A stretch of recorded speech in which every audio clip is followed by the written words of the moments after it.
Bisogna essere all'altezza dei tempi, diciamo. Se gli altri volano alto, anche noi.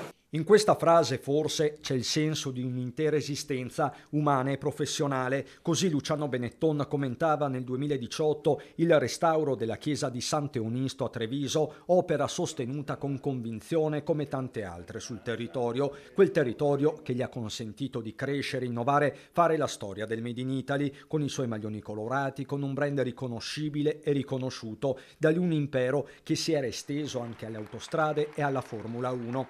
E così nel giorno del suo 90° compleanno tanti sono i messaggi di auguri, con destinatario il visionario imprenditore di Ponzano Veneto, patriarca di una famiglia che ha attraversato i decenni anche tra crisi profonde e capitoli dolorosissimi come il crollo del Ponte Morandi. Forse il momento più duro era l'agosto del 2018, nulla è stato più come prima. Solo un anno fa il patrono aveva liquidato via stampa l'amministratore delegato voluto qualche anno prima, aprendo per Benetton una profonda fase di ristrutturazione con l'obiettivo di pareggiare i conti nel 2026. La cartolina più fedele arriva da Villa Minelli, per anni il quartier generale del gruppo. Da qui parte il sindaco Antonello Baseggio per i suoi personali auguri, tutt'altro che retorici. In questi giorni uno che passa davanti a Villa Minelli la vede chiusa, vede tra l'altro anche l'incuria nei prati ed è un colpo al cuore. Insomma, io credo che una comunità non meriti questo. Immagino che a breve ripartino